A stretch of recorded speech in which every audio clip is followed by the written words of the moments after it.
നമസ്കാരം ഗണേഷേ. നമസ്കാരം. ഞാൻ വിളിച്ച എന്താ വെച്ച് കഴിഞ്ഞാല്, ഇപ്പോ നമ്മുടെ ഈ പൂരം കലങ്ങിയതുമായി ബന്ധപ്പെട്ട് വന്നിരിക്കുന്ന റിപ്പോർട്ടില് മുഖ്യമന്ത്രിയുടെ ഓഫീസിൽ എത്തി എന്നാണ് നമുക്ക് അറിയാൻ കഴിയുന്നത്. അപ്പോൾ അതിലിപ്പോ പറഞ്ഞു കേൾക്കുന്ന ഒരു വസ്തുത എന്ന് പറഞ്ഞാല്, ഇപ്പോ സുനിൽകുമാർ അവരുടെ LDF സ്ഥാനാർത്ഥി പറയുന്നത് BJPയും RSSുമായി CPM ഉണ്ടാക്കിയ ബാന്ധവം കൂടാതെ ഒരു ഗൂഢാലോചന ഇതിനകത്തുണ്ടായിരുന്നു എന്നാണ്. ശരിക്കും ഒരു BJP വക്താവായ താങ്കൾക്ക് എന്താണ് ഇതിനെക്കുറിച്ച് പറയാൻ? അതായത് ഈ പൂരം കലങ്ങിയ വിഷയവുമായി ബന്ധപ്പെട്ട് ഞങ്ങൾ തുടക്കം തന്നെ പൂരം കലക്കിയത് കേരളത്തിലെ ഇടതുപക്ഷ നേതൃത്വവും അതേപോലെ തന്നെ പോലീസും ചേർന്നുകൊണ്ടാണ് എന്ന് ഞങ്ങൾ തുടക്കം തന്നെ വ്യക്തമാക്കിയിട്ടുള്ളതാണ്. ഞങ്ങൾക്ക് അതിലൊരു സംശയവും ഉണ്ടായിരുന്നില്ല. കാരണം കഴിഞ്ഞ കുറെ കാലമായിട്ട് ഈ പൂരവുമായി ബന്ധപ്പെട്ടുള്ള വിഷയങ്ങൾ നമുക്ക് ശ്രദ്ധിച്ചെടുക്കാം. കഴിഞ്ഞ പ്രാവശ്യത്തെ പൂരം മാത്രമല്ല, അതിന്റെ മുൻ കാലഘട്ടങ്ങളിലും എല്ലാം തന്നെ ഇത്തരത്തിലുള്ള നിരവധിയായിട്ടുള്ള വിഷയങ്ങൾ പൂരവുമായി ബന്ധപ്പെട്ട് വിവാദങ്ങൾ ഉണ്ടായിട്ടുണ്ട്. അത് ആനയെ എഴുന്നള്ളിക്കുന്ന കാര്യത്തിലാണെങ്കിലും വെടിക്കെട്ടിനെ സംബന്ധിച്ചുള്ള കാര്യത്തിലാണെങ്കിലും ഒക്കെ തന്നെ ഒരു വിവാദത്തിൽ നിർത്തി പൂരത്തിന്റെ പകിട്ട് കുറയ്ക്കുക എന്ന സമീപനം കഴിഞ്ഞ കുറെ കാലങ്ങളായിട്ട് ഇടതുപക്ഷ സർക്കാർ അധികാരത്തിൽ വന്നത് മുതൽ ഉണ്ടായിട്ടുണ്ട്. അതിന് അവിടുത്തെ തൃശ്ശൂരിലെ ഇടതുപക്ഷ നേതാക്കന്മാരെല്ലാം തന്നെ അതിന് എന്താ പറയാ വലിയ തരത്തിൽ അത്തരം പൂരത്തെ വിവാദത്തിലേക്ക് കൊണ്ടെത്തിക്കുന്നതിൽ വലിയ തോതിൽ വഹിക്കുന്നുണ്ട്. യാഥാർത്ഥ്യമാണ് തന്നെയാണ്. അപ്പൊ ഈ സന്ദർഭത്തിൽ ഞങ്ങൾ അന്നും പറയും, പോലീസിന്റെ നിരുത്തരവാദപരമായ സമീപനം തന്നെയാണ് പൂരം കലങ്ങുന്നതുമായി ബന്ധപ്പെട്ട് ഉണ്ടായത് എന്ന് യാതൊരുവിധ സംശയവുമില്ല. പൂരത്തിന്റെ റിപ്പോർട്ട് ഇന്ന് കൊടുത്തു എന്ന് പറയുന്നു, അതിന്റെ മറ്റു വിശദാംശങ്ങൾ കടന്നു വരട്ടെ. പക്ഷെ എവിടെയും അതിൽ ഞങ്ങൾ RSSനെയോ BJPയോ കണക്ട് ചെയ്യുന്ന ഒന്നും ഉണ്ടാവുകയില്ല എന്ന് ഞങ്ങൾ തീർച്ചയാണ്. കാരണം അങ്ങനെ ഒരു സാഹചര്യം ഞങ്ങൾക്കില്ല. കാരണം ഞങ്ങൾ എല്ലാ സ്ഥലത്തും ഞങ്ങൾക്ക് നരേന്ദ്രമോദിയുടെ വികസന പ്രവർത്തനവുമായി ബന്ധപ്പെട്ടുള്ള ഇതിന്റെ അടിസ്ഥാനത്തിൽ വോട്ട് ചോദിച്ചതിന്റെ അടിസ്ഥാനത്തിൽ ഞങ്ങൾക്ക് എല്ലാ സ്ഥലത്തും വോട്ട് വർദ്ധിച്ചിട്ടുണ്ട്. തൃശ്ശൂരിലും വോട്ട് വർദ്ധിച്ചു, തൃശ്ശൂരിൽ വിജയം നേടി. അതൊരു പൂരം കലക്കിയിട്ടാണെന്ന് പറഞ്ഞുകൊണ്ട് അതിനെ ഇടിച്ചു താഴ്ത്താനുള്ള സമീപനമാണ് കഴിഞ്ഞ ഇടതുപക്ഷ സർക്കാരും അതേപോലെ തന്നെ പോലീസിനെ ഉപയോഗിച്ചൊക്കെ ശ്രമിച്ചുകൊണ്ടിരിക്കുന്നത്. അവരുടെ ഇടതുപക്ഷ സ്ഥാനാർത്ഥിക്ക് ഇപ്പോഴും ഒരു ആ പരാജയത്തിന്റെ ഇത് മാറിയിട്ടില്ല എന്നതാണ് അദ്ദേഹത്തിന്റെ പ്രസ്താവനകളിൽ നിന്ന് മനസ്സിലാവുന്നത്. അദ്ദേഹത്തിന് പ്രശ്നങ്ങൾ, അദ്ദേഹത്തിന് മന്ത്രിസ്ഥാനം കിട്ടിയിട്ട് പിണറായി വിജയൻ സർക്കാരിൽ മന്ത്രിസ്ഥാനം കിട്ടിയിട്ടില്ലെങ്കിൽ അത് അവർ തമ്മിലുള്ള പ്രശ്നമാണ്. ഞങ്ങളെ മെക്കറ്റേക്ക് കയറേണ്ട ആവശ്യമില്ല എന്നതാണ് ഈ കാര്യത്തിൽ പറയാനുള്ള അഭിപ്രായം. ഗണേശ്, ഇതില് മറ്റൊരു രാഷ്ട്രീയം പറയുന്നത് ഈ ADGP അജിത് കുമാർ അദ്ദേഹം ഈ പറയുന്ന BJP നേതാവിനെ, രണ്ട് സമുന്നതരായ നേതാക്കളെയാണ് അദ്ദേഹം കാണാൻ പോയത്. ഹൊസബളയെയും അല്ലാതെ രാം മാധവനെയാണ് അദ്ദേഹം കാണാൻ പോയത്. അദ്ദേഹം കാണാൻ പോയതിന് ശേഷമാണ് ഈ കാണുന്ന പ്രശ്നങ്ങളെല്ലാം ഉണ്ടായെന്നും ഒരു രാഷ്ട്രീയ ആരോപണം നിൽക്കുന്നുണ്ട്. അത് ഒക്കെ എന്താണ് അതിനെക്കുറിച്ചൊക്കെ പറയാനുള്ളത്?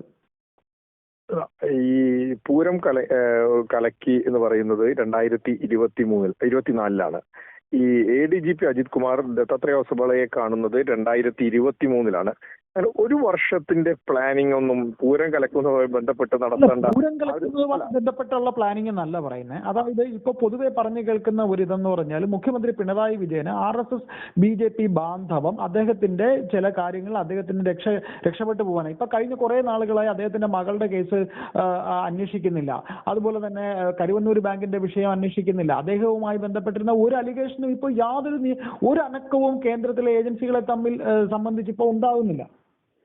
അല്ല, അത് ദേശീയ അന്വേഷണ ഏജൻസികളുടെ സ്വഭാവം എല്ലാ കേസുകളിലും എടുത്ത് പരിശോധിച്ചാൽ നമുക്ക് കാണുവാൻ സാധിക്കും. കാരണം അവർക്ക് ദേശീയ അന്വേഷണ ഏജൻസികൾക്ക് വലിയ പരിമിതികളുണ്ട്, അവരുടെ അന്വേഷണത്തിൽ വലിയ പരിമിതികളുണ്ട്. കാരണം അത് നിങ്ങൾ ദേശീയ ലെവലിലുള്ള കേസുകളൊക്കെ എടുത്തു നോക്കിയാൽ നിങ്ങൾക്ക് കാണുവാൻ സാധിക്കും. അപ്പോ അതിനൊരു പലപ്പോഴും ഒരു മെല്ലെപ്പോക്കാണെങ്കിലും അതിന് പലപ്പോഴും ലക്ഷ്യത്തിലെത്താറുണ്ട് എന്ന് നമുക്ക് കാണുവാൻ സാധിക്കും. അത് ബീഹാറിലെ മുൻ മുഖ്യമന്ത്രിയായിട്ടുള്ള ലാലു പ്രസാദ് യാദവിന്റെ കേസിലൊക്കെയാണ് നമുക്ക് എടുത്തു നോക്കിയാൽ കാണാൻ സാധിക്കും. ഈ കേരളത്തിൽ ഇവിടുത്തെ ഉയർന്നു വന്നിട്ടുള്ള അന്വേഷണ ഏജൻസികൾ അന്വേഷിക്കുന്ന പിണറായി വിജയനുമായി ബന്ധപ്പെട്ടും ഇടതുപക്ഷ സർക്കാരുമായി ബന്ധപ്പെട്ടുള്ള ഒരു കേസുകളിൽ നിന്നും ഒരടി പോലും പിന്നോട്ട് പോവുകയില്ല എന്നുള്ള യാതൊരുവിധ അടിവരയിട്ട് ഞങ്ങൾക്ക് പറയാൻ സാധിക്കും. കാരണം അത് സ്വർണ്ണക്കള്ളക്കടത്താണെങ്കിലും കരുവന്നൂരാണെങ്കിലും മറ്റു ഉയർന്നു വന്നുള്ള കേസുകളാണെങ്കിലും ഒരു തരത്തിലുള്ള പിന്നോട്ട് പോക്കുകൾ ഉണ്ടാവുകയില്ല. ശക്തമായിട്ടുള്ള അന്വേഷണം നടക്കും. അന്വേഷണ ഏജൻസികൾ അതിനുള്ള കാര്യങ്ങൾ തയ്യാറാക്കിക്കൊണ്ടിരിക്കുന്നുണ്ട്. അതിലൊരു രാഷ്ട്രീയ ഇടപെടലും ഉണ്ടാവുകയില്ല എന്നതാണ്.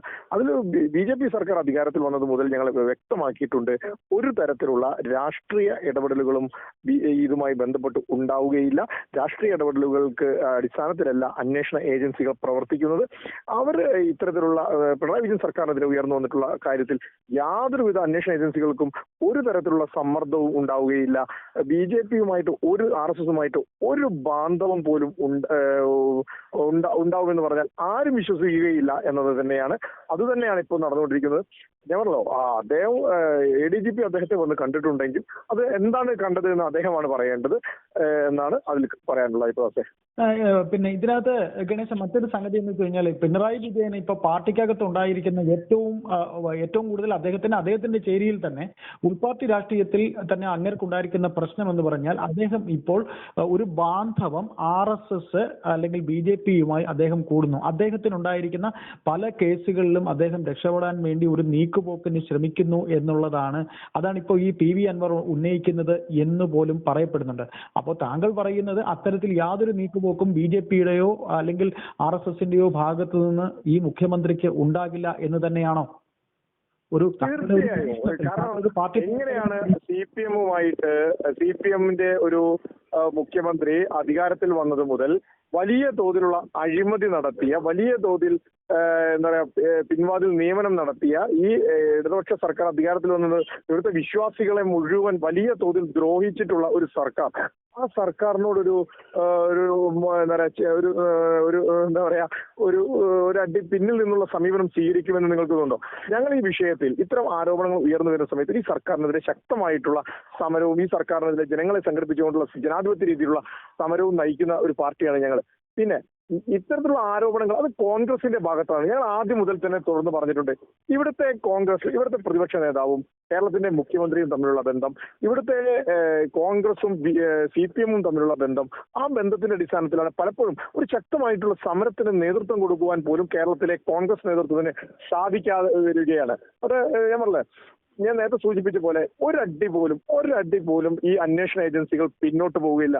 അന്വേഷണ ഏജൻസികൾക്ക് യാതൊരുവിധ സമ്മർദ്ദവും ഉണ്ടാവുകയില്ല. അവർ വളരെ സ്വതന്ത്രമായിട്ട് അന്വേഷണ ഏജൻസികൾ പ്രവർത്തിക്കുക തന്നെ ചെയ്യും. അത് ശക്തമായിട്ട് പിണറായി വിജയനെ അധികാരത്തിൽ നിന്ന് മാറ്റുക എന്നത് തന്നെയാണ് ഞങ്ങളുടെ മുന്നിലുള്ളത്. അല്ലാതെ കോൺഗ്രസിന് അധികാരത്തിലേറ്റുക എന്നതല്ല. അധികാരത്തിൽ നിന്ന് CPM-നെ തുടച്ചു നീക്കി ഞങ്ങൾ ശക്തമായിട്ടുള്ള അധികാരത്തിലേക്ക് എത്തുക എന്നതിന്റെ അടിസ്ഥാനത്തിലാണ് ഞങ്ങൾ പ്രവർത്തിച്ചുകൊണ്ടിരിക്കുന്നത്. ഈ പദാസ ഇതിപ്പോ ഒരു ചെറിയ കാര്യം കൂടെ ഗണേശേ, ഏതാ വെച്ചാല് ഇതിപ്പോ ഇത്രയും പൂരത്തിന്റെ വിഷയം ഉണ്ടായിട്ടും BJP-യുടെ നേതാക്കൾ ആരും പ്രതികരിച്ചില്ല എന്നൊക്കെ പറയുന്നുണ്ടല്ലോ. എന്ത് പറയുന്നു അതിനെ കുറിച്ച്? അതുകൂടെ പറയുന്നത്. അല്ല, BJP നേതാക്കളും ഹിന്ദു സംഘടനാ നേതാക്കളും തന്നെ എല്ലാവരും തന്നെ ഈ വിഷയം ഉണ്ടായ അന്ന് മുതൽ ശക്തമായിട്ടുള്ള പ്രതിഷേധം രേഖപ്പെടുത്തി. ഞങ്ങൾ അന്ന് മുന്നോട്ട് വെച്ചത് എന്താ, തൃശ്ശൂരിലെ കേരളത്തിലെയും ഇടതുപക്ഷ നേതാക്കന്മാരും പോലീസും ചേർന്നാണ് ഇത് കലക്കിയത്. ഇത് ഈ ആദ്യത്തെ ശ്രമമല്ല, നിരവധിയായിട്ടുള്ള ശ്രമം ഈ വിഷയവുമായി ബന്ധപ്പെട്ടിട്ട് നടക്കുന്നുണ്ട് എന്നത് കഴിഞ്ഞ കുറെ കാലങ്ങളായിട്ട് കഴിഞ്ഞ കുറെ നിങ്ങൾ ആലോചിച്ച് നോക്കൂ. അവിടുത്തെ ആന എഴുന്നള്ളിക്കുന്നതുമായി ബന്ധപ്പെട്ടിട്ടുള്ള കാര്യങ്ങൾ, അതേപോലെ തന്നെ വെടിക്കെട്ടുമായി ബന്ധപ്പെട്ടുള്ള കാര്യങ്ങൾ, ഇത്തരത്തിലുള്ള എല്ലാ കാര്യങ്ങളും ശക്തമായിട്ട് എന്നും ഈ പൂരത്തെ ഒരു വിവാദത്തിൽ നിർത്തുക എന്ന സമീപനമാണ് ഇടതുപക്ഷ സർക്കാർ അധികാരത്തിൽ വന്നത് മുതൽ നടത്തിക്കൊണ്ടിരിക്കുന്നത് എന്ന് നമുക്ക് കാണുവാൻ സാധിക്കുന്നുണ്ട്. അപ്പോ എന്നും ഹിന്ദു വിശ്വാസങ്ങൾ, ശബരിമലയിൽ നിങ്ങൾ നോക്കൂ, ശബരിമലയെ എപ്പോഴും വിവാദത്തിൽ നിർത്താൻ സാധിക്കും. നമ്മളിപ്പോ പൂരത്തിന്റെ കഥ പറഞ്ഞ പോലെ തന്നെ പൂരത്തിലുണ്ടായ സംഭവം എന്നതുപോലെ തന്നെ ശബരിമലയിലും ഇവർ ഇതെല്ലാം കാണിച്ചില്ലേ? തീർച്ചയായും ശബരിമലയിലാണെങ്കിലും ഹിന്ദു വിശ്വാസങ്ങളുമായി ബന്ധപ്പെട്ടുള്ള എല്ലാ മേഖലകളിലും ഇടതുപക്ഷ സർക്കാർ അധികാരത്തിലേറിയത് മുതൽ ഈ സമീപനം തന്നെയാണ് സ്വീകരിച്ചുകൊണ്ടിരിക്കുന്നത്. മറ്റൊരു സമീപനം ഉണ്ടാവുന്നില്ല. നിങ്ങൾ നോക്കൂ, ഹിന്ദു വിശ്വാസങ്ങൾ ഇപ്പോ ഗുരുവായൂരിലേക്ക് ചില പ്രശ്നങ്ങൾ ഉയർന്നു വരുന്നത് നിങ്ങൾക്ക് കാണാൻ സാധിക്കും. ശബരിമലയും ഗുരുവായൂരും തൃശ്ശൂർ പൂരവും ഹിന്ദു വിശ്വാസികളുമായി ബന്ധപ്പെട്ട എല്ലാ മേഖലകളിലും നിങ്ങൾക്ക് ഇങ്ങനെ കാണാൻ സാധിക്കും. എന്നിട്ട് അതിൽ നിന്ന് പ്രശ്നങ്ങൾ ഉണ്ടാക്കുക, ഹിന്ദു വിശ്വാസത്തെ തകർക്കുക എന്ന സമീപനമാണ് ഉണ്ടായിക്കൊണ്ടിരിക്കുന്നത്. അത് എല്ലാ മേഖലകളിലും ഉണ്ടായിട്ടുണ്ട്, എല്ലാ മേഖലകളിലും ഉണ്ടാവുന്നുണ്ട്. അപ്പോ അതിൽ നിന്ന് എന്താ പറയാ, ജനങ്ങൾ അതിൽ ശക്തമായിട്ടുള്ള പ്രതിഷേധം ജനങ്ങൾ വോട്ടിലൂടെ കാണിക്കുന്ന സമയത്ത് അത് കളങ്കപ്പെടുത്തൽ അല്ലേ ഗണേശ്? ഹിന്ദു വിശ്വാസങ്ങളുടെ മേലൊരു കളങ്കപ്പെടുത്തൽ. തീർച്ചയായും ഹിന്ദു വിശ്വാസങ്ങളെയും ഹിന്ദു ക്ഷേത്രങ്ങളെയും തകർക്കാനുള്ള സമീപനം നിങ്ങൾ ആലോചിച്ച് നോക്കൂ.